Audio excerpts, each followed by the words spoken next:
Mengurai permasalahan sampah di Kota Ambon yang kian kompleks. Kota Ambon tengah dihadapkan dengan permasalahan sampah yang semakin mengkhawatirkan. Upaya pemerintah Kota Ambon untuk mengatasi isu ini masih terkendala berbagai faktor, terutama keterbatasan armada truk pengangkut sampah. Jumlah armada yang tersedia belum mampu mengimbangi volume sampah harian yang terus meningkat di kota yang dikenal sebagai Manise ini. Dari total volume sampah di Kota Ambon yang mencapai lebih dari 200 ton per hari, sekitar 30% merupakan sampah plastik. Data ini yang juga didukung oleh beberapa jurnal lingkungan menunjukkan tren peningkatan seiring bertambahnya jumlah penduduk. Di berbagai titik kota, tumpukan sampah masih sering terlihat meskipun Dinas Lingkungan Hidup dan Persampahan Kota Ambon secara rutin mengangkut sampah ke tempat pembuangan akhir atau TPA di Toisapo, Kecamatan Letimor Selatan. Namun minimnya jumlah truk pengangkut membuat pengelolaan volume sampah menjadi tantangan besar. Selain kendala infrastruktur, rendahnya kesadaran masyarakat terhadap pentingnya pengelolaan sampah turut memperburuk situasi.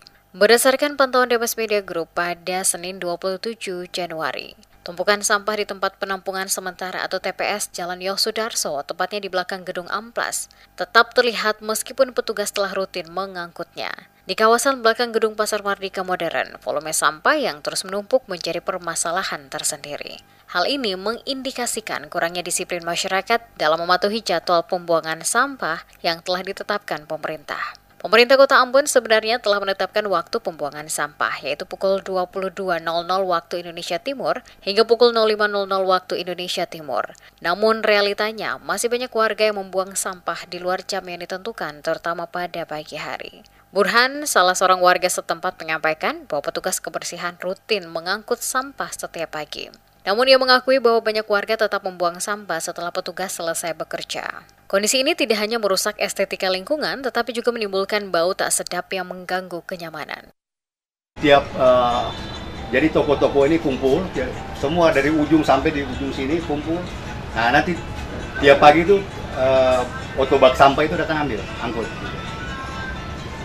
Jadi semua kumpul semua sini, pagi hari baru oto sampah itu datang angkut. Biasanya tergantung sampah tuh kadang-kadang tumpuk, kadang-kadang melebihi gitu loh. Kadang-kadang melebihi, kadang-kadang ya standar lah. Tapi ya kadang-kadang melebihi gitu. Ini kan sudah siang, Biasanya sampah tumpukannya banyak Pak gitu.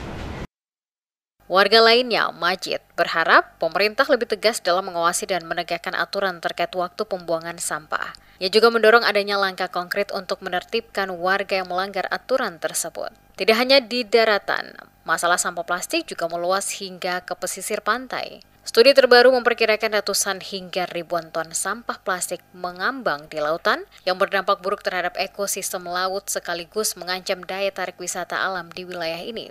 Permasalahan sampah di Kota Ambon menjadi gambaran tantangan yang lebih besar di berbagai daerah di Indonesia bahkan dunia. Lalu sampah itu dibuang dari toko-toko sekitar sini saja.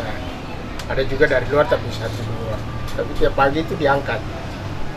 Tidak sampah menumpuk beberapa hari tidak pernah diangkat tiap hari. Kebanyakan sampah rumah tangga dan warung-warung kan. Penggunaan produk plastik yang tidak ramah lingkungan terus menyebabkan kerusakan serius pada lingkungan. Sampah plastik tidak hanya mencemari perkotaan, tetapi juga lautan dengan dampak negatif terhadap kesehatan manusia, kehidupan fauna, dan keberlanjutan lingkungan. Langkah serius dan kolaborasi semua pihak termasuk pemerintah, masyarakat, dan sektor swasta sangat dibutuhkan untuk mengatasi permasalahan ini. Jika tidak ditangani dengan serius, pencemaran sampah plastik akan menjadi ancaman besar bagi masa depan bumi.